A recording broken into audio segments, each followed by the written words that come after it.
This is Lindsay Williams, and you're listening to the Drunkard United Show. Bless your little cotton socks. Dog days of summer ahead of us, Sammy. It's been hot this last week or two. Well, that's good. It's going to get heated in the studio tonight, too. I know, tell that? Me about it. I just got to tell you, I'm reminded of the words of Mission to Burma, which you have no idea who they fucking are. Not a chance. Just stay as far from me as me from you. Well, let's start the show. No problem there. Hello and welcome to the Drunkard United Football Show, a completely biased recap of the English Premier League, as I stumble all over my words, as told by two common American schmucks. I am your host, Sam Huston, and across the way from me is someone who can actually speak the English language, unlike me, Sam Graham. Samuel, how are you doing today? How's it going, you? Didn't want you to feel left out, my friend. Oh, thank you. I mean, it's we're behind the curtain. We're starting to work with a little bit of live broadcasting here, and I was so focused on not fucking up the beginning that I completely fucked up the beginning, the part that I say all the time. One thing about the show that doesn't fucking change, and I fucked it up. Brilliant. And I have a piece of paper in front of me to tell me everything I'm right, saying. One of the only parts better. that's actually scripted as well. Yeah, and I completely fuck it up. Fantastic. So I'm amazing. We're recording at Studio H just outside our nation's capital. You can check us out on all podcast platforms. Please subscribe, rate, and review. Should you want to chat, there are many ways that you can, especially for anybody new to the show. We would love to hear from you. Sammy, tell the good people how they can get in touch. Sure. We're at DUfootballshow on all the social medias. It's Instagram, Twitter, and Facebook. And then DUfootballshow@gmail.com to get in touch via email. And I did have a little bit of correspondence from our boy John S. Oh, fabulous! What who I always screw up with the Greek John, right, who actually doesn't listen to us. Right. We're just chatting back and forth about Chelsea. Greek John gives me cigars, so I like the Greek John quite a bit. Yeah. Just chatting back and forth about Chelsea a little bit and what they're going to do and if Frank Lampard's going to fail, and then a picture that I hope is photoshopped because old Frankie looks a bit old. Out there on the Chelsea training pitch. Not sure what happened, but he looks like he aged about 30 years in a week, which was very funny, of course. And then there was another one that apparently FIFA's decided that teams whose supporters are guilty of racist behavior automatically forfeit the match if the referee decides to abandon it. I Googled it. It's true. So hopefully, I don't know how enforceable it really is because you could always get people buying tickets to rival teams' games and then being racist just to get a points deduction for that side. So I don't know how they're going to police it. I don't know what they're going to do about it, but I Googled it and it's real. At least 3 different credible news sources said it was true, so it's not just a meme or, not just a random tweet by someone. It'd be interesting to see real. how that gets enforced. Yep. Or as I like to say, you can always just drive your happy ass on over here, as is the case of both of our guests tonight. First off, we have returning to the show, Paul, our Brighton supporter. Paul, how you doing? I'm doing great. How are you? Fantastic. And we also have Brad. Brad, how are you doing? I am doing well, thank Excellent. And who do you support? I am feeling glad all over supporting Crystal Palace. Sammy. Aren't you two kind of rivals or something in the fake derby of the Premier League?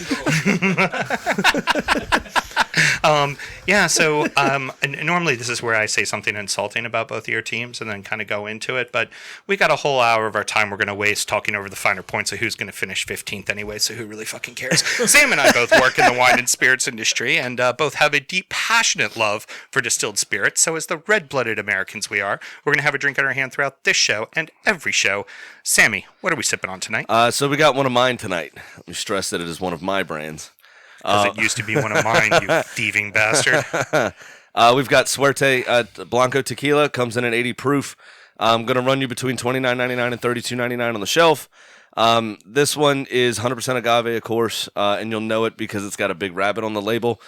Suerte actually means luck in Spanish. And the reason for the rabbit is, as the legend goes, there was a family that was making agave nectar, left a barrel outside, or a bucket outside overnight. It fermented.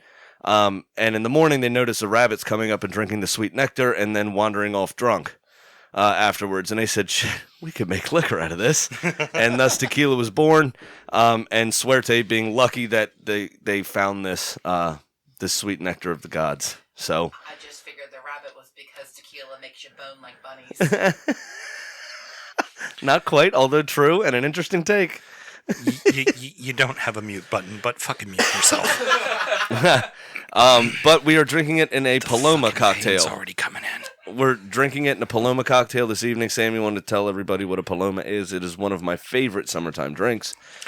Well, there's a lot of ways you can make a Paloma, but ultimately a Paloma is tequila and grapefruit juice with some kind of fizz. The simplest way to do it, honestly, is just go out and buy a 6-pack of Squirt grapefruit soda and some tequila. Love some Squirt. Mix it like you would a rum and coke, and it's freaking great. Or you can do it like what we did, which was with grapefruit juice, and we put a little jalapeno in it to give it some spice as well. Shook it like it owed us money, and then tapped it off with some soda water. There's also a little bit of orange liqueur in there, too, to help balance the sweetness of the drink as well, because I've talked about it before. Something strong, something weak, something sour, something sweet. It needs to have balance in a drink. So, Yep. But my personal favorite, if I'm going to drink tequila or mezcal and I'm going to do it in a cocktail form, it's almost always a Paloma. It's just a freaking kick-ass drink. For sure. And I always like spicing mine up with a little bit of jalapeno, which you so graciously did for me with the jalapeno that I brought down from my home. All right, let's get into a whole lot of hate, people. We got a rivalry show. Sounds good. Cheers. Cheers. That was dainty. That last one was terrible. Yeah, it was quite dainty, wasn't it? So, let's see here. Paul, Brighton Hove Albion, the Seagulls, proved to be the great escape artists for last season as they edged out Cardiff City and survived. Are you upset with the club's absolute plummet in the second half of the season, or are you just relieved that they stayed the fuck up? I'm relieved that they stayed the fuck up. I am surprised at how well we did in the first half of the season, which made the second half of the season, I wouldn't say bearable, but it made it a little bit more realistic. I think that was definitely much more where we were, not necessarily how bad we were, but kind of just scratching out any result we can, especially against Palace. Those 6 points were huge, man. Thank you. That was... Yes. I would say it's how bad you were. You were pretty bad too. Thanks again for the 6 points. I'm gonna keep saying that. Yeah, I was there for the first game. That was 3-1. Wow, 10 men. Ooh, that was. I could talk about that for hours, but we don't have very much time. So Yeah, I mean, it's your only trophy, so keep talking. all right. Anywho, The Sam Allardyce trophy. so, but anywho, back to the original question at hand. I definitely. I'm disappointed with how last season went. I think any Brighton supporter, anybody who would be in that position would be disappointed. But I think that just staying up was the goal again. It's disappointing to be as low as we were, but just staying up was the goal. I think that this year, hopefully, we can get something going that's a little bit more. Does the FA Cup semifinal appearance, does that take a little bit of a burn off of the edge? Does it make it, does it make it feel a little easier knowing that you guys had success in the cup? It does. It was definitely something that gave the club a lot of pride in the moment, but it also, I think, hindered us in the league because we were so focused on progressing in the FA Cup that, that's extra games that you have to play. It's extra miles on the players' legs and everything. It's just something else that took our focus off of it. So we've talked about it a lot with those cup runs that they can either galvanize a team or they can put an unnecessary stress on a team. You look at what happened to Burnley at the start of the season with playing in the Europa League for the first time. Those extra games killed them, and they started off so poorly. And I think the latter stages of the FA Cup, especially being with such a thin squad and being so reliant on Glenn Murray to score goals, that it kind of fucked you in the end. For the league, and you would have been, in my opinion, at least a little bit safer, a little bit quicker, if it wasn't for that deep cup run. I'm curious, was it cool finally going to Wembley? Because after a few years prior in the playoffs, after we went down there and kicked your ass and beat you at the Amex, you didn't get to go. So was it nice to finally get that trip? This is awesome. He's giddy. I'm seeing a different vein from Houston over there today. Wait, you can see it? Good on you. You guys might want to have another question. Yeah. I think that one died. So, no answer there. Well, I was going to say that we certainly thought, Sam and I, particularly going into December, we were talking about where we thought Brighton was like, this team could challenge for top 10. Like, it seemed like everything was clicking. Certainly the depth of squad seemed to hurt it, but I think let's go ahead and get into more of what the offseason's been already. They've moved on from a lot of older players, which seems to have been the right move.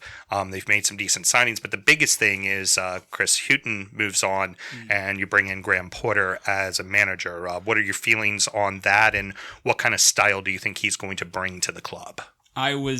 To really talk about Chris Huston first, he was just an absolute class act, great steward for the club. I was really, really upset to see him go. But I definitely think that we needed a different direction. He was very focused on a defensive style, and it's just not very pretty to look at. And it wasn't really doing the job for us last year. Graham Potter's coming in. He grew up with in the fourth tier of Swedish football, got Östersund to beat Arsenal at the Emirates in the Europa League, Sam. They still got knocked out at the Europa League, and we still advanced. So at the end of the day, but didn't that just feel terrible when that happened? Anyway, being an Arsenal supporter the last 3 seasons has felt terrible. Fair enough.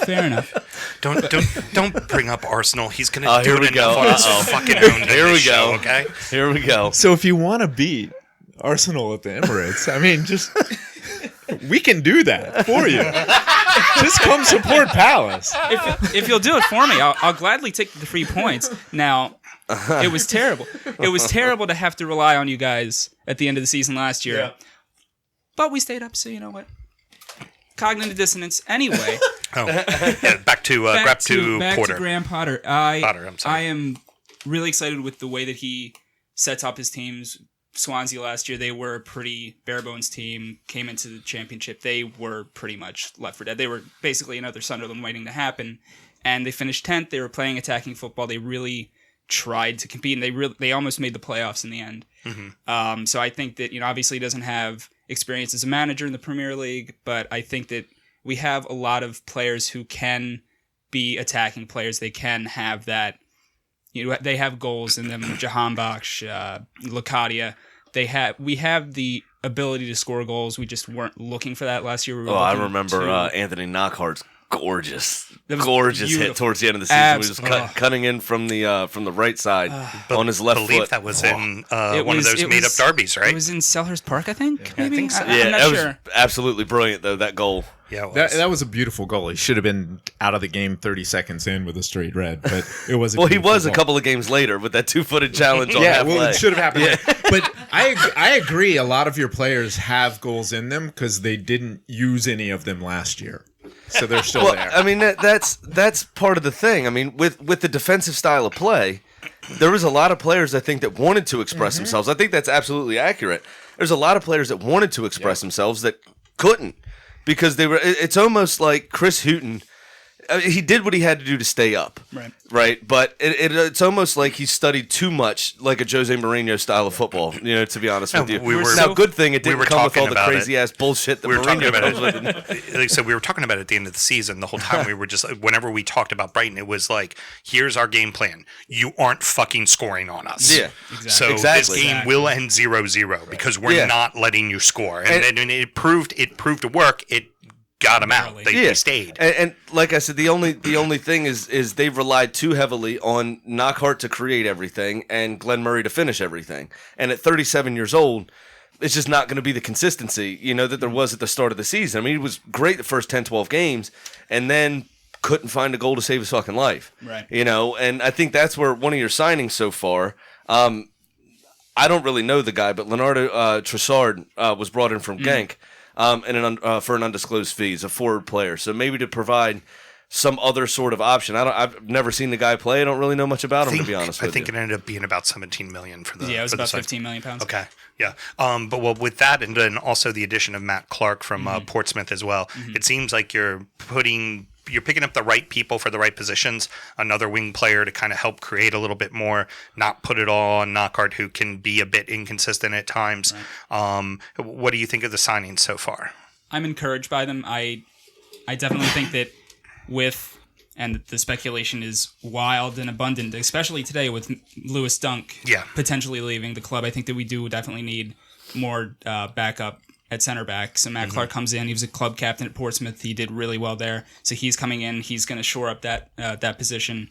So our defense is going to be strong yet again. From the little bit I saw of Portsmouth, he rubs me as the mold of exactly what Dunk and Duffy are, which are two big take no shit center backs that are just going to keep you out. The other thing with Dunk and Duffy, just in general, and the potential move of Dunk away, all is going to hinge on Harry Maguire and his future. Yeah, it really comes down to that. Honest, yeah. No. Now, do you think that there's another move in the club to kind of bring another striker along, or do you think that guys on the bench, even though they weren't putting the ball in the net for you last year? There have been talks about potentially a striker coming in if we do sell Dunk with that money that we'd get from the Dunk sale. So I think that would be a step in the right direction. I think that's definitely something that we need. But assuming we don't, assuming we just stick with what we have, I think that the signing of Leandro Trossard this summer definitely gives us more options up front. Using Pascal Gross again, his form from a couple years ago would be absolutely fantastic to get his form back. He was injured a lot last season. Right. Jose Izquierdo again coming back. He's been injured pretty much most of last season, so his pace coming in on the wings. And then if we could get Jurgen Locadia, if we could get Florian Andone, excuse me, to find the form that we think that they have coming in from PSV and from La Coruña. I think that they showed glimpses of it, especially in the League Cup and the FA Cup the last couple of years. But I think that obviously Glenn Murray's getting older. It's not necessarily going to be something that we can rely on his consistent goal scoring. So I think that we need another striker to come in. Whether that's Locadia or Andoni, or if we sign somebody with Dunk's money, then I think that's definitely something there's also a fair few, and I've said this about some of the kind of lower end of the mid-table clubs, just in general, players on the market. Danny Welbeck, who's now fit, got released by Arsenal, so he's clubless. You get him on a free. This guy from Liverpool, why am I blanking on his name? Daniel Sturridge, thank you. Free as well, and we saw that a little bit. I mean, he was injured, but that was kind of what I got the feeling from the loan move to West Brom a couple seasons ago, was as a medium-sized fish in a really big pond, they didn't really do well, but maybe as a big fish in a small pond could really thrive, being the main guy, getting the games, getting the consistency. You saw that from Michy Batshuayi, where at Chelsea, he's been lost amongst the shuffle each time that he actually played for the club, and then going out on loan a few times, most recently to Palace, proved to be an excellent player and an excellent signing.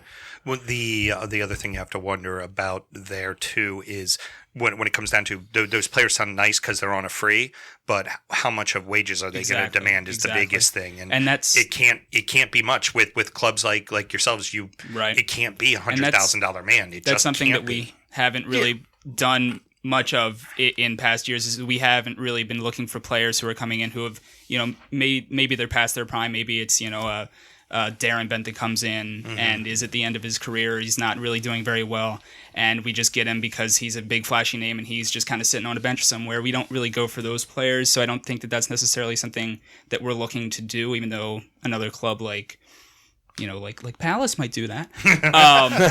But we definitely like to develop our players. We like to develop young players. So Trossard, again, coming in, I think that that's definitely something that would really fit our club profile in terms of our scouting a little bit more than signing a big name just because it's there. So I mean, it's a tremendous bargaining chip, to be honest with you, that they've been released from their contracts. Where you could say, obviously you weren't good enough to cut it. I'm not paying you the $120,000 a week. I'll pay you $70,000, or a very incentive-based contract where you score goals, I'll pay you more money. Right. So we'll give you $40,000 a week. It could rise to $100,000 if XYZ expectations are met. Or we stay up and finish between 10th and 12th. We'll give you £1 million bonus at the end of the season. Right. That sort of thing. I don't know. I'm just saying that there's quality available. I think that's... That being said, their injury record isn't great, and I understand that. Right. But, with that, I just think it's a powerful bargaining tool with their injury record. The fact that they were released from their contracts, I think it's a massive thing that clubs in that sort of, I'd say 10th to 15th kind of range could bargain and could do. Revive your career here. Come be it, Come be the god, Come have your picture on everybody's fireplace in all of Brighton. We've seen Jermaine Defoe do that with many clubs. It's especially on the South Coast too, at Pompey, and with old Harry before he drove the club into the ground, and most recently with Bournemouth. Mm-hmm. Yeah. Here's a question to pose for all of you then. This is not related towards Brighton, but with these players that are on freeze and the way that the way the transfer window has changed now to being August 1, do we think maybe some of these players don't get signed till after the transfer window closes, and maybe these players are waiting for that moment because it's like, I can take a few extra weeks off, I can sit there and wait, and I can probably get a better payday if I wait for the transfer window to end. Yeah, last year Palace went into the season with at least one, maybe two spots open on their roster. Mm-hmm. They ended up using one of them to eventually re-sign Bakary Sakho. Mm-hmm. But yeah, I think they just released. Right, again. Yep. But that's a strategy that I do think some of the teams in our kind of that bracket, that 10 to 15 range, I do think they're starting to employ that. Like, keep that slot there, and you go down to deadline day. Sense. Like we had guys, we had people coming to our, we had people coming on deadline day to sign. Deals fell through. Now we have that roster spot. Let's see what happens over the next week or two. And they even waited till after those first couple of games and tried to see what they could get done with a free. And then they didn't do Sakho for a month or two. And then big clubs love to show up on deadline day and go, here's $100 million, here's fuck you money, will you sell us your guy? And you're kind of let the club goes, well, I'm not going to be able to spend this money till the next window, but I gotta do it because this doesn't just fix my roster. This fixes my new stand. Like this is changing money. I need to do it. You and can't it be happens all the guaranteed time. that Dunk's not going to get a huge life-ending or career-threatening injury in that time. So it makes sense to sell him now. You got to make the instead money of, on him while you can. He tears his ACL and his career's over. Or with Dunk, a life-ending arrest. Oh, damn. All right, so let's Wrong Dunk. That's Duncan Ferguson you're talking about. Wrong. He won't get arrested. He'll beat the fucking cops up that show him to arrest him. He'll tell them to fuck off. He'll go, you all fuck off, and they'll go, okay. And turn around and walk away. So how do you think it's going to fare for Brighton this season? Where do you think you stay up? Where do you think you finish in the table? How do you think it goes for you? I definitely do think we stay up. I think it's going to be, excuse me. I think it's going to be a lot easier than last year. Not easier, but it's going to be a lot less dramatic, I think, at the end of the season. And I don't think that we're going to rely on Palace, although that left a bitter taste in my mouth, just like this drink, apparently. It's going to in a second. It's definitely about to leave a bitter taste in your mouth. Oh, that was the other piece of correspondence that was funny. Did you see that? Our boy Taylor sent us. Oh, yeah, the new Newcastle new shirt sponsor for Newcastle United is Malort. He put the Malort logo on the front of the strip. It was very funny. Photoshop that was excellent. So, but yes, I think that, I'm going to say 13th. Okay. Safe, but, So I'm going to pass this shot of Malort to you, and this is because good job on losing your way to safety, because it wasn't like you did yourself any favors and won any fucking games. Palace did us some favors, though, so it's okay. Cardiff kept losing for you, so that's for you. I'll take Neil Warnock losing. That's fine. And as Brad sits there and giggles, we're going to have to whoop as I knock it into here. I'm going to pour him a shot as well because, your team's the bunch of idiots that dropped 6 points to the fucking team that lost its way to safety. So you both deserve it. Also, did one of the funniest own goals I've ever seen in my life. God, that tastes like losing to Brighton. That tastes like being a Palace fan. I love that they both brought their shovels. Our newest thing has been it's Mike Ashley in a bottle, but I agree with both those sentiments. The beauty is when we come out of the next break, the bile taste that's in your throat right now will still be with you. No.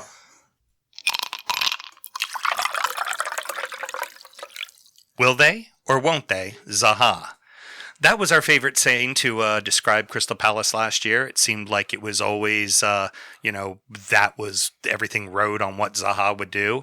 But perhaps it should have been, can we play every single one of our games on the road? Because apparently you couldn't win at Selhurst Park, but you could beat the shit out of everybody, like City Away. and City. Yeah. Can't win at the MX though. I was going to say it basically depends on whether or not Zaha got carded for diving or they actually awarded a penalty. One of the two. Doesn't matter. He'll be an Arsenal player by the end of the week, so... You know what? That's interesting. So Neither we of actually those don't things have- happened. Never got carded for diving and won't ever be at Arsenal. Yeah, we don't have the money for that. Yeah. We're broke. Hey, wait for a free. No, we only let players leave on That's freeze. right. That's right. And yet again, he figures out a way to, bring it all back to Arsenal. I got Arsenal in, so I'm going to sit back for the next couple of minutes. Enjoy your beer? Okay, I hear you. So, but when you look at the season, it started off so terribly, and you're kind of like, what the fuck's going to be of this team? And then you look at the end, and you're 3 points off a 10th. Yeah. What did you think of the season as a whole? Well, I mean, you can't say a season started off terrible for Palace if we didn't lose our first 7 games without scoring a goal. So this season, that last season started off great compared to the previous season. That coach now in MLS. Yeah. At Atlanta United. Frank and look DeBoer. what he's doing there. Yeah. Driving that team right in the DeBoer- fucking dirt. He's the worst. He's boring to watch. He was horrible with us. He's horrible at Atlanta. And the season was boring Yeah. for a lot of Palace fans. You talked about Fortress Selhurst, which has become a fortress for the away team. I actually heard today that we have the most games we won at home in this current stretch in the Premier League, which is our longest now, going into our 7th straight season in the Premier. The most games we won at home was our first season, and we have won fewer games each successive season at home. Not good. And yet, The anti-Bournemouth. yeah, and yet, we keep going up in the table. We were actually one spot lower in the table this year, but we had the most points we've ever earned in the Premier League this past season. Do you feel like you're finally an established Premier League team, or are you just waiting for the other shoe to drop? No, I feel like we're established, but I don't feel like we're progressing Okay. at Very the same good. time. I feel like we are stagnant. So this summer, obviously, we sold our player of the year. Right. Wan-Bissaka's gone. We got 45 plus 5, so roughly 50 million for a guy we brought up from our academy that came out of nowhere, who only got on our team because of an incredible injury crisis. We had 12 players hurt, and we don't have that kind of depth. You can't have 12 players hurt. So when he came up, Roy Hodgson didn't know who he was, and he immediately had to play 3 of the top 6 teams and was amazing from the start. I have a feeling, as old as he is, Roy Hodgson doesn't know most of your squad. He doesn't. Although, He knows numbers. Yeah, right. That's all he I'd needs. say on a serious note, though, the boyish charm of an old man. Obviously, there was only the 2 70-year-olds in the Premier League last season, and Yeah. Roy Hodgson and Neil Warnock, but only one of them is a decent fucking manager. And he's still there. Yeah, He's still there. that's right. And a lot better at dancing, as I understand it, than Alan Than Pardew. Pardew? Yeah. Doing Yeah. the old shuffle down there at Palace years ago. That was another time we were at Wembley. So the big question, Yeah. do you keep Zaha or does he walk? Does somebody just come along with 2 bagfuls of money? Well, it's not Arsenal. Right. Oh, it Damn won't right be it's ours. not. No, we got to lower the price of Modelo at LA Stadium by $2, so we have nothing. We have nothing to fucking spend this summer. Heard.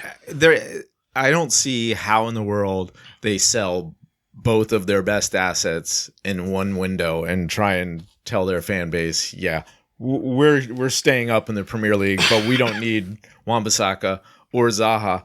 And so we are traditionally a team that buys 1 or 2 players in the final 15 minutes of the window, right? Mm-hmm. So the last 2 years coming into the summer, Parrish has said, we have to do our business early. Hasn't done it. This year they sell Wan-Bissaka early. We get 50 million. And so far we've used that 50 million to bring in a 3rd string goalkeeper. It's got to be a touch discouraging. So Considering you don't even Stephen really Henderson have a- is his name. It is. And I believe that was the player that helped beat Arsenal as a goalkeeper. The player that helped beat Arsenal in the third round of the FA Cup 2 seasons ago. yeah, I think he was in net for that, I believe, when the Americans scored 2 goals. The right back. Oh, yeah. he also came to Selhurst last year in the FA Cup, and we beat him like 6-0. And- So we were like, that guy's good. Sign him up. And Kieran Dow also scored one, the loanee from Everton in that Yes, match, too. in I that remember game, that. But yep. it was the Middlesbrough. It was 3-1, and Welbeck scored our only goal. Or might have been Eddie Nketiah. I don't remember. One of the two. But yeah, that was a pitiful performance again. So Back to Arsenal.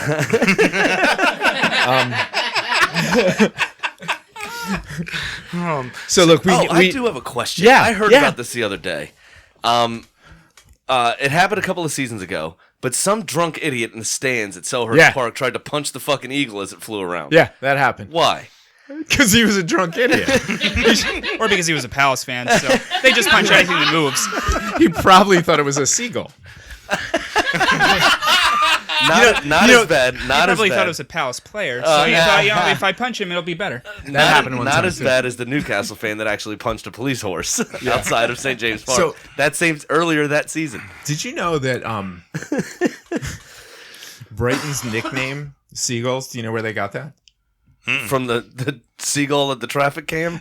No, that was awesome, that video. It was No, fantastic. it was because Palace fans were so loud chanting Eagles at the Brighton game that they needed something to drown them out. So they just switched their mascot 2 years after we did to be something that sounded like Eagles. So it sounded like their fans cheering. oh, No, that's actually what happened. Huh. Yeah. The look of Paul's Now, I would normally be here to set the record straight. Paul's like, However, give me the fucking microphone. however, it is a lot better than not really having a nickname at all, and it is better than being a Palace fan. So,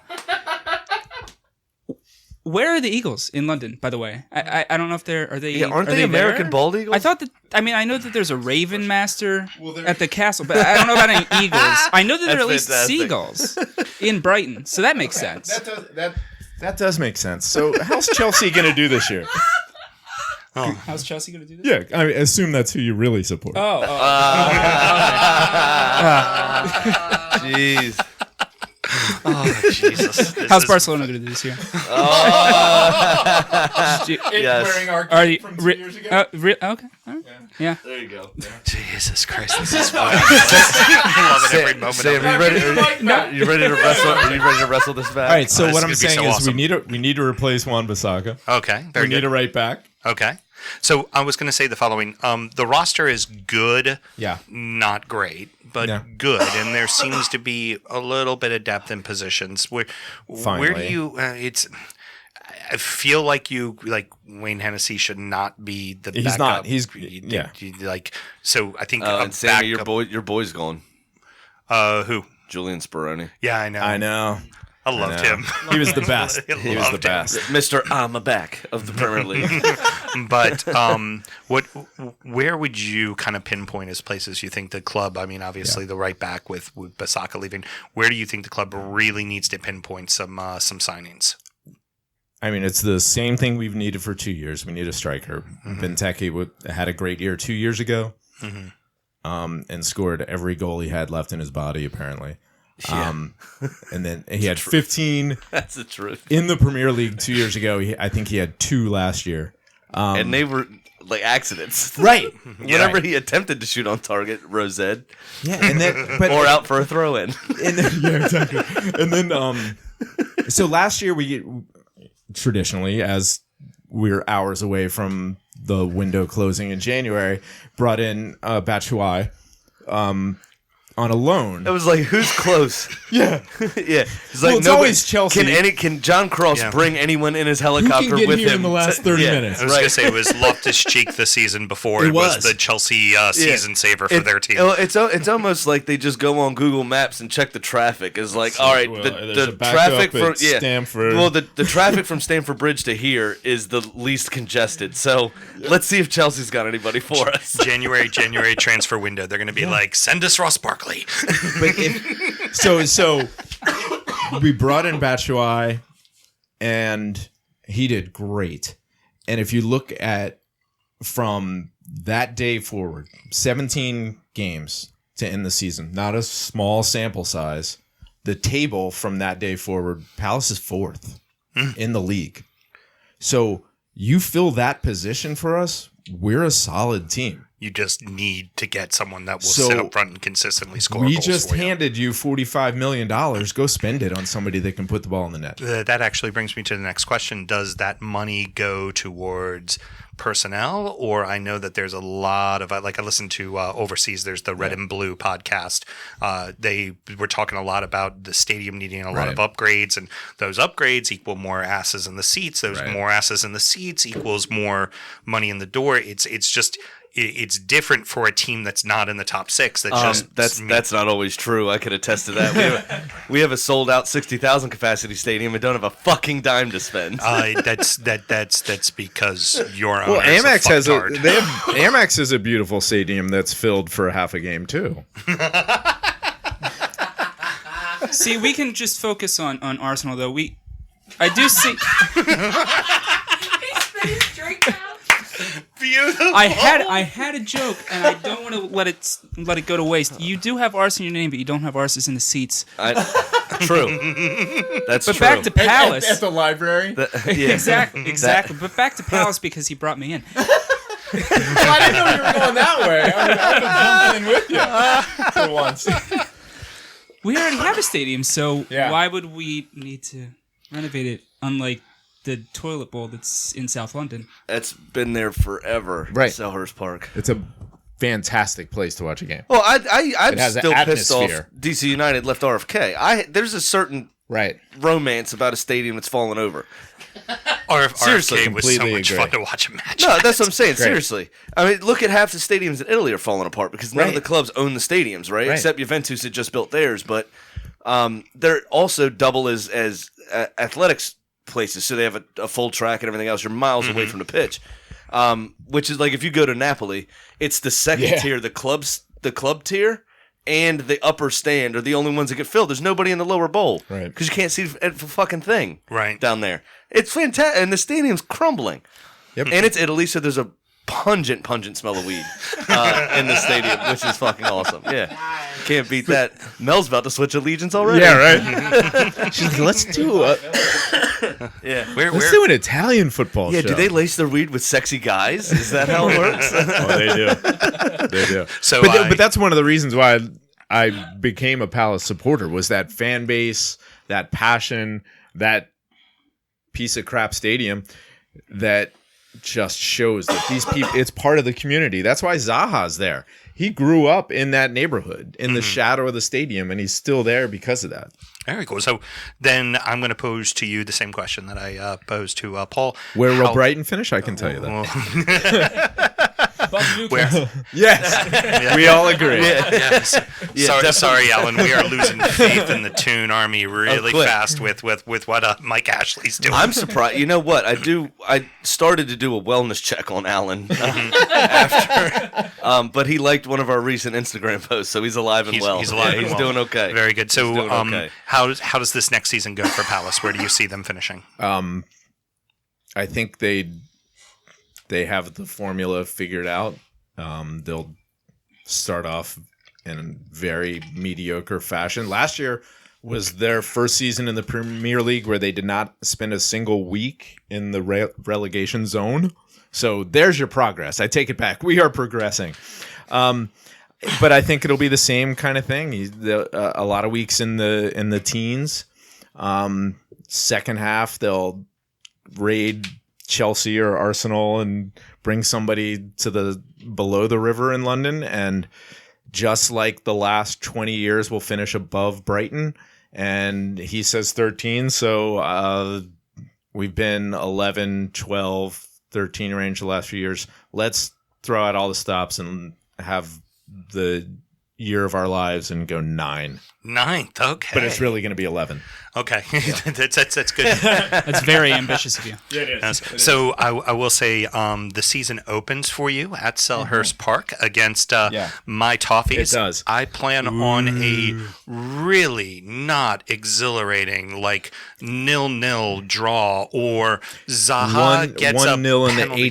88th. Yeah, early on, Zaha draws a penalty. Milivojevic puts it away easily. Of course. Never And misses. I don't know. Sammy, we you got- dominate the rest of the game and score on something really shitty in the 84th, and it ends up 1-1. Sounds right. And we all just feel disappointed and go to ourselves, Sad football's back? Yeah. Back? Okay.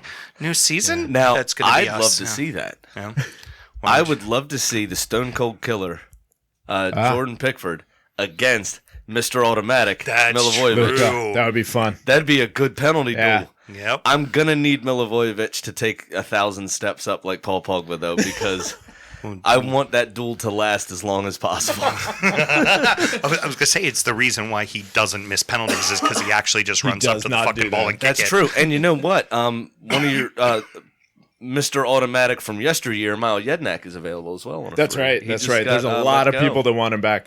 Yeah, If that happens, I will take my game-worn Luka jersey off the wall that he handed me after a match last year. I'll throw it on just in time so that the magic happens, and he'll put it in the back of the net. I'm still leaning towards more of a 0-0 snooze Yeah. fest of a draw that we all just, It's at Selhurst. They'll lose 1-0 Oh, late. that's true. Yeah. That is true. And it'll feel like as I've used the term before, an unenthusiastic hand job. much like the two clubs we've been talking about. Oh! It's time to tell you what little we know. It's speculation time. Sammy, what do you got for us? Not a ton going on. Harry Maguire's accused Leicester of pricing him out of a move to Manchester United, but he has officially asked for that move. Still rate him at 90 million. United probably still don't have that money. So I think Lewis Dunk is safe down in Brighton, I'm okay with that. at least for the time being. Yeah. £45 million sounds good, but Lewis Dunk in Brighton stripes sounds a little bit better. Yeah, I hear you. Lukaku says there's going to be some sort of breakthrough on his future next week. The fuck knows what that means? I'm still so rooting for the fact that he gets sold on deadline day and United gets the old fuck you that they do to everybody else, which is, here, we're going to give you $100 million 2 minutes before the window closes. Go do something with it. Yeah, I think he's going to go on loan to Palace. Yeah, I was going to say Palace for $30 million. Just because Ole wants to get rid of him. Burnley are apparently in the market for Denmark's U21 defender Joachim Melle for $7 million in a huge turn of events, because the retirement home of the Premier League is actually looking at somebody that qualifies for the U21, which is a surprise. They're also in for Gdańsk's Ukrainian midfielder Ruslan Malinovsky. Sure. He ends with a Y and an I. As we're doing long, crazy Eastern European names, the defender for Burnley, Tarkovsky, is Tarkovsky, it? yeah. That, I know he's being linked on a move I think as it's well. Tarkovsky. Yeah, Tarkovsky. Tarkovsky, didn't he write a book? Yeah, I Wasn't that War? What is it good for? It's a whole lot of skis. Seinfeld reference. Yes. Seinfeld reference. Yeah. So who was linked with him? It's been a couple of clubs. I think Man I wouldn't United mind was him. in there. Yeah, I wouldn't mind him. He's a quality player, in my opinion. Yeah. Wasn't he the one that got kissed? But no, No, Ashley Barnes did the kissing. Yeah. Yeah, so it wouldn't have been him. Yeah. It was a Bournemouth player. I think it was Fraser that Barnes kissed. We're getting hung up on it. Keep going. All right. All we know is a man kissed another grown man on the nose During a Premier League game. and it was the greatest fucking moment of all of our lives, and we're all richer for it. Oddly enough, I'm starting to see that vein again. The top six, minus Chelsea, of course, because they can't sign anyone, are apparently after Russian U21 striker Fedor Chalov. I'm the name assassin, not you. You should have this shit down. Listen, the Eastern stuff kills me. Okay. United are not budging on the 150 million valuation of Paul Pogba, which could scupper both Real Madrid and Juventus because of their summer spending spree so far. He'll just be unhappy at United again for another season. That is actually probably the best outcome would be a pissed off Pogba playing. I mean, that's better than a meltdown Mourinho. Yeah, like it really is. True. That would just be fucking brilliant. Or in an 11th hour swoop, Palace gets a double loan move for Lukaku and Paul Pogba. Steve Bruce, as we mentioned earlier, is tipped to become Newcastle's boss, and also the lowest paid manager in all the land. As the dumpster fire continues to rage, just Jesus Christ, Newcastle supporters, I fucking feel for you. Yeah, God. It's terrible, man. I don't know. Arsenal and Tottenham are apparently battling out for Saint Etienne's 18-year-old defender Willem Saliba. 18 years old? Oh, that's right. Wenger doesn't coach your team anymore. I'd say the child would be on your team in a heartbeat because, Wenger likes little boys. Well, we'd be done because he would have already given him a Snickers bar at the playground, at the training ground. But Celtic are also prepared to reject Arsenal's improved $25 million bid for Kieran Tierney. Okay, so hold on here. Celtic says you do a $20 million bid, and Celtic says, no, it's going to be 25. Yeah. And then you go, okay, here's 25. No, it's not going to be 25. Yeah. That's also seems how Scottish people do business just in general. Rumor mill for us, for Everton, is a $8 million move for Fabian Delph from City. I don't know what the only problem there is as we were talking about before, I have a feeling he's going to be $100,000 guy a week on the wages, which isn't what you want. But for Everton, he's much like James Milner in the way of he's a Swiss Army knife player. You can put him at a wing back, you can put him in central mid, you can put him on the wing if you need to. Yeah, and when he's healthy, he's fit. I mean, he can run all day as long as he's not injured. Yeah, he's not one of these players that tires out frequently and that kind of stuff. What I'm hoping this doesn't equal is that he's coming in to replace Idrissa Gueye, because apparently PSG is starting to get back into the we want Idrissa Gueye talk again, which. In the realm of 30 million, which I mean would be a nice sell, not but a bad little coup. But just personally, that's my favorite player on the squad is Idrissa Gueye, and I'd like to see him stay. Hopefully, he does. But it's almost like Sheikh DJ Khaled is here. He just rhymed. I heard. Idrissa Gueye is my favorite player. I want him to stay. All right, and lastly, that I have Laurent Koscielny, Arsenal's captain. Apparently didn't want to go to the U.S., and he wants to move back to France. He wants Arsenal to cancel his fucking contract, since apparently everyone else gets to leave for free. He wants to leave for free, too, and go back to either Lorient or Bordeaux. And so he's not in the United States with the rest of the squad, so I won't get to see the boss Koss in the 2 matches I'm going to see at the end of the month. Oh, that sucks. Him wanting his contract flat out canceled, is that because the club isn't making moves? I don't know what the fuck is going on. Has he said anything about it? I don't know. He wants to go to Palace. If excuse me, if anybody's contract choking on should his be, tears over there. I know. If anybody's contract should be fucking canceled, it's Skodra Mustafi's. Yes. Okay. That is a player that deserves to be at fucking Palace to replace Bakary Sacco, another player prone to a ton of gaffes. I would have thought that good old Mustafi would then take up the mantle and become the captain of your squad. I will literally. I'm going in September. I'll literally burn it down. I will hurl Molotov cocktails at the Emirates if they made Skodra Mustafi fucking captain.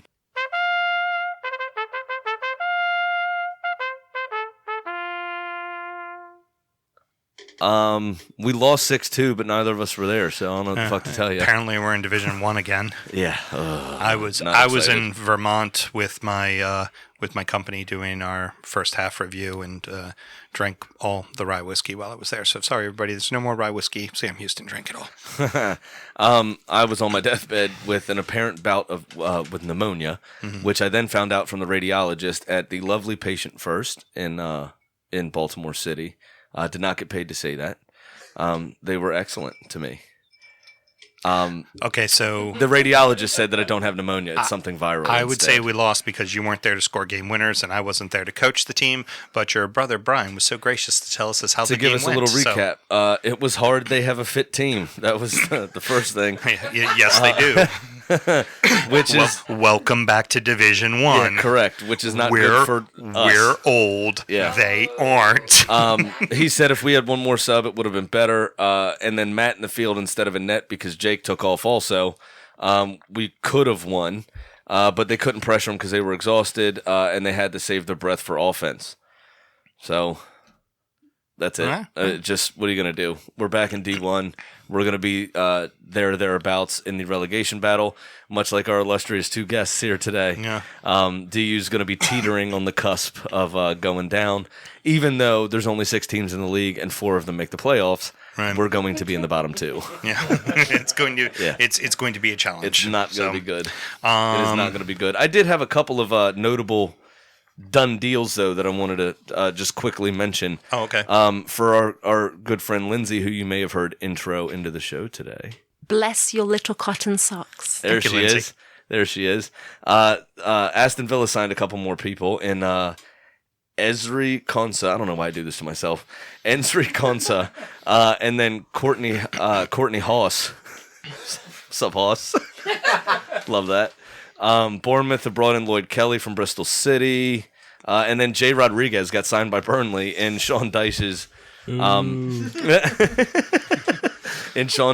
attempt to make the oldest Premier League team that has ever competed. Brought in Jay Rodriguez for $10 million from West Brom. So what I need to make sure that I do for Sam is right when the transfer window ends, we got to do a show where he gets really, really drunk and I have him recap all of the transfers like we did with the midseason this year. Oh, That went was- over so well in January. It was radio gold. He's reading it off of his phone, and it was Also bloody fucking hammered. the best train wreck ever. Oh, it was I think There's terrible. a lot of signings from the Eastern European, just that was Russia terrible. and Yeah. all Ukraine the and everything. skis Oh and my offs God. you have to fucking pronounce. yeah, It'll be it was bad. Ovachis and everything. Oh, it's gonna be great. It was bad. It was really bad. 27 consonants per Yeah, vowel. in a row. Yeah. Ugh, I hate that. It's like Wheel of Fortune, but you don't get RSTLNE. Just wait for one of those. As soon as one says something, the other has to grab the mic. Goes, no, Wait, I'm did he- better than you. No, I'm better than you. Wait, did you say something? Hey, he's in. He knows it. He knows the deal.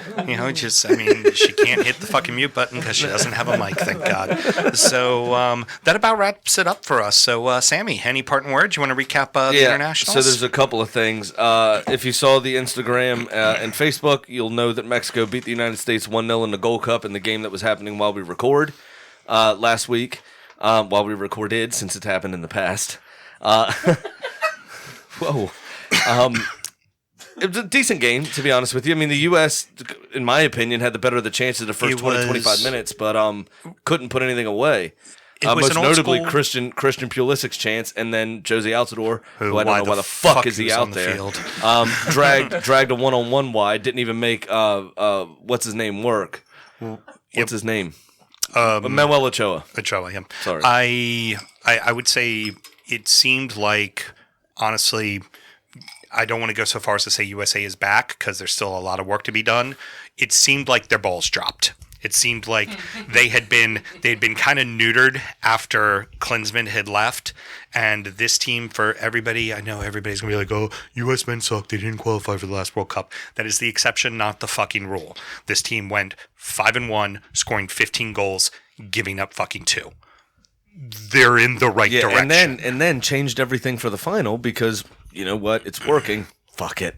You know what? It's time to hang up the "We tried" banner. Yeah. Yeah. All right. I'm with you.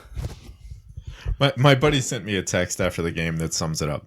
I'm so sick of seeing Michael Bradley congratulate opponents after another valiant loss full of grit and effort. I'm so tired of watching Josie Altidore be just good enough to remind us how good he isn't.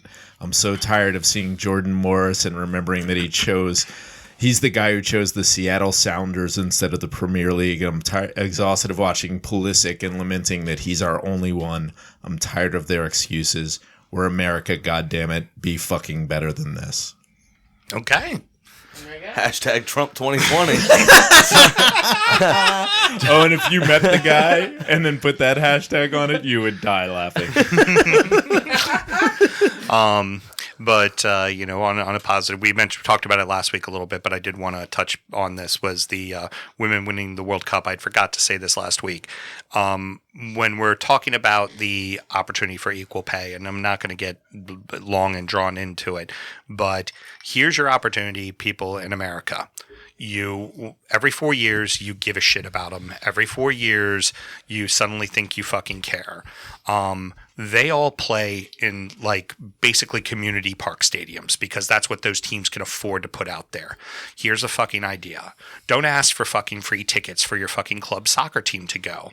Take your family of 4, spend $100 on tickets, spend $100 at the concession stand, and spend $50 on the merch stand, and support their fucking teams financially. And if you can't make it to the game, ESPN just signed a deal to the end of the season. Turn your fucking TVs on. Make them buy the television rights again. Yeah. That's where the money is. Make them buy the television rights again. Show up to the games. All 75 people that can fit in the fucking community stadium. And then turn your goddamn TVs on. Yeah. Get them the advertising rights. Get them the TV contract to get paid properly. And if you thought it was cool to watch, come out to that community stadium because you sit 20 feet away from them. Mm-hmm. I live right by the soccerplex. We go see the Spirit all the time. My daughter knows all the players because we're right there. Yeah. I was gonna say you want your daughters or your sons to have idols and meet these players. You go to those stadiums. There is full fucking access. You can walk right up to them and shake their hand and talk to them. There's no place for them to go. So it's like honestly it's a lot. It's. I used to do. Settle down. We know where Big Sam's going to be. It's. I used to Should do I autographs. drop the joke for a third time? So I used to do See autographs. that vein again. It's throbbing this time. No, it was still It's- funny even though you knew it was coming. My girl's Hope. I love Hope because she's crazy and a keeper. So I know, right? checks Oh, all the man. boxes for me. Tell me. Anywho, I'm still hung up on Kristen Press. I used to. Mate. So I used to be. I used to do minor league baseball and collect autographs, and the same idea. It's like in a minor league ballpark, players can't It's very easy to have access to the players. They're right there in front of you. They got to walk right by you to go to the clubhouse. So they literally have to say, "No, I don't have time for you." Same thing applies for the women's games. I mean, you have full access to those players. So go up and fucking shake one of their hands and tell them thank you for what you did for our country and thank you for winning 4 fucking World Cups and spend your fucking money. Don't look for a goddamn handout. That's what used to kill all the professional leagues for soccer in the 80s was everybody went to games for free. Well, the team's got to make money. The club has to make money. If they're not financially stable, they can't pay their players. End of discussion. And right around this area, the Washington Spirit have 2 games at Audi Field coming up. So if you want to see them in an actual stadium with actual people in it, put your butts in the seats. The Portland Thorns in Portland average 18,000 people a game. Yeah. Yep. Put your butts in the seats. And you got a 20,000 capacity stadium to go show them what it feels like to play in front of 20,000 fucking Exactly. people. Yeah, not hard. Show up. It's not that hard. So, and then we got some African Cup of Nations. Yeah, that's heating up. Senegal beat Tunisia 1-0 after extra time on an own goal, which sucks, in the 100th minute during extra time. That Tunisian player is very disappointed in himself, obviously. But they Senegal, that has, sealed their place in the final. They took out Benin in the quarters. And Tunisia beat Madagascar 3-0, both to reach that semifinal stage. Who scored that goal in the quarters against Benin? Go ahead and say it. I don't know. Idrissa Gueye. I didn't look it up. Oh, was Idrissa it? Gueye scored. All right, sorry. It was a dandy. Cut right through the middle and scored. And then there should have been a red card. There was a red card. He got taken down just outside the box. So You know why I was 7 minutes late? okay. I was finishing these up. I had all fucking weekend. 7 minutes. Well done. Okay, Late. so Yeah. who are they playing in the finals? So in the finals, they will be taking on Algeria. Nigeria lost to Algeria by the same scoreline 2-1, which Nigeria beat South Africa in the quarterfinals with. Percy Tau can't do it all on his own. Correct. Brighton. Percy Tau, come, please. I know. Someday, please. God, South Africa, be in the top 50. That's right. Stupid British work permit laws. Alex Iwobi couldn't score for Nigeria, even still. But they had beaten South Africa 2-1 in the quarterfinals. Algeria beat them by the same scoreline in the semis. Riyad Mahrez nabbing the winner deep into stoppage time on a sublime free kick. Pulled his best Sam Graham out, to be honest with you. Although mine was from open play. Come on. Algeria had beaten the Ivory Coast, the Côte d'Ivoire, on penalties in their quarterfinal match before reaching the semis. And the final would take place on Friday the 19th at 3 Eastern in another City versus Liverpool battle with Sadio Mane, obviously for Senegal, and Riyad Mahrez for Algeria. Should be a fun game to watch. You meant Czech Kouyaté of Crystal Palace for Senegal, right? You meant Idrissa Gueye for Everton, correct? Remember, Senegal's the team I love to hate. I love them because they got my favorite Evertonian on it. I hate them because they got a fucking gobshite playing for them. Whatever you two need to tell yourselves, go ahead. That's fine. All right. So, Paul, thank you so much for joining us. Anything you'd like to plug? Tell people where they can get in touch and learn about the Seagulls some more. Yeah, definitely. Thank you for having me. It's always a pleasure. You can definitely follow us at BHAFC Stateside on Twitter and Instagram. Definitely working on getting the Facebook page back up and running. But in the meantime, Facebook or Twitter and Instagram, BHAFC Stateside. We have a bunch of watch parties across the country. We have quite a few people in New York, I'm in Baltimore, Chicago. Just reach out to any of us, BHAFC Stateside on Twitter. Definitely DMs are open. If you want to reach out to us, try to find a Brighton supporters group. There's probably one in your city, or if you want to create one, there you go. Excellent. Sounds good. And Brad, thank you as well. Do you have anything you'd like to plug for Palace fans in DC? Yeah, in DC, follow me at Crystal Palace DC. Around the country, Homesdale USA has all the watch parties across the country. Here in DC, we're usually at Ireland's Four Courts, unless my daughter has a game, which is like 90% of the time. But other people will be there. So Ireland's Four Courts in Arlington and Crystal Palace DC. I definitely know how that is. I missed the first 8 games of the season at the pub for that reason. Yeah, exactly. Too. Yeah. But iPad on the sidelines. Oh yeah, Yeah. So 100%. So you're being a good dad and a good supporter. Ish. Yeah. On the dad part. You're there. Yeah, I do the Bluetooth headphones and then keep my phone in the pocket on the NBC Gold app. Yep, exactly. And then when my kid comes out of the game, pull that right Pull it out. out.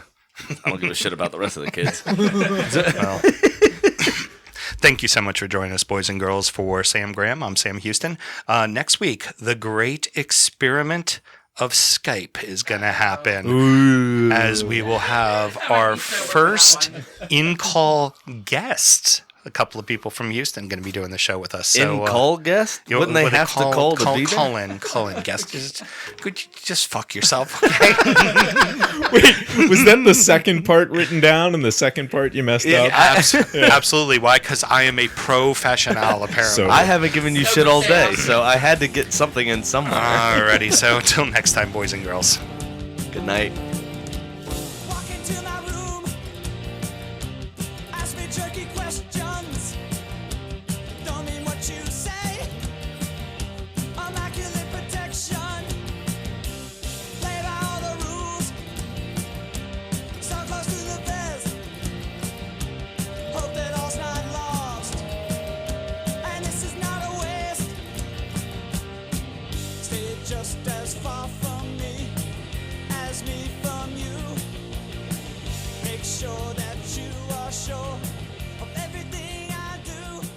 'Cause I'm not. Wait, if you mute him, does that mean I get to drive the bus today? We're gonna crash. Yes, let's have the drunk Uber passenger drive the fucking bus. That's a great idea. 5 stars.